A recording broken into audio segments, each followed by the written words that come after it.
Jersey City, New Jersey. The start of the President's Cup gave golf a new big three, former Presidents Barack Obama, George W. Bush and Bill Clinton posing with players and wives on each team in an opening ceremony unlike any other. It was the first time the President's Cup, named after the highest office in the land, has had 3 U.S. presidents attending the matches together since the event began in 1994.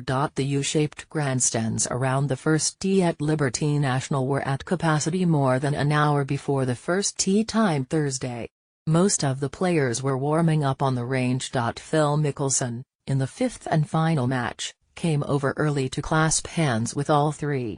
Then, the 5-time major champion took out his phone for a selfie he might not get again. He's better at golf. Mickelson only got part of his face and said later, "I'm so bad at selfies." But he knows a big moment. "How can you not do that when you have 3 of our presidents?" Mickelson said. "And their presence really means a lot to this event." That's what it's about. It's the President's Cup. And for those 3 to come here and be a part of it was very special, and I just took advantage of the opportunity. All presidents are invited to be the honorary chairman of the President's Cup when it is held in the United States, and all have accepted. Clinton has been the only sitting president to attend the matches, on Saturday at the Robert Trent Jones Golf Club in Virginia in 2000. That might change.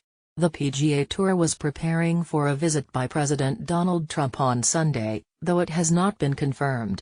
I get excited about the fact that 3 individuals ascended to the highest office in the land, and golf was an important part of their life and continues to be an important part of their life, PGA Tour Commissioner Jay Monahan said Wednesday.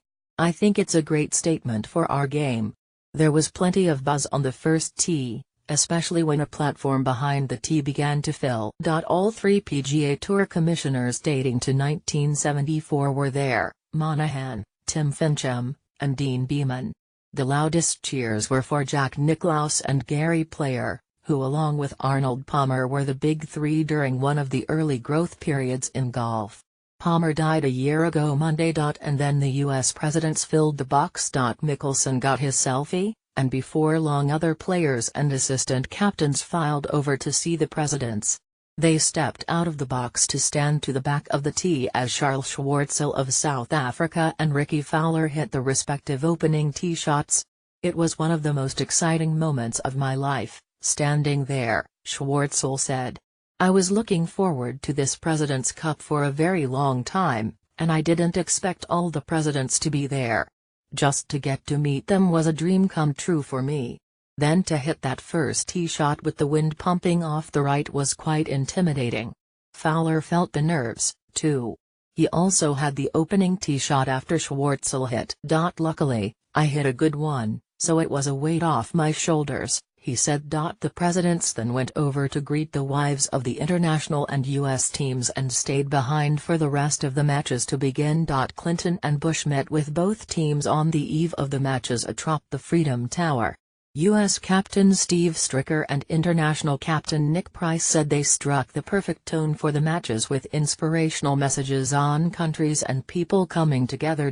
Price has been to the White House when Clinton and Obama were in office. He was no less awed by the occasion Thursday. "Those were 3 of the most powerful men of their time," he said. "Icons, honestly. And they all said the same thing: guys, we can't pull for you, but we want you to have a good match. They were great. Of course, you're not going to pull for us. You guys are Americans. But they're golfers, and they're great sportsmen, too. And our boys really appreciate that." The comfort level was different for some players. Jordan Spieth has often said that playing with Bush allowed him not to get too intimidated by anything he faced in golf. "It's very rare that you get 3 presidents in one place, very rare," he said. "Should feel lucky for that. They are all avid golfers and have done a lot for the game of golf, too. It's pretty awesome to have them there."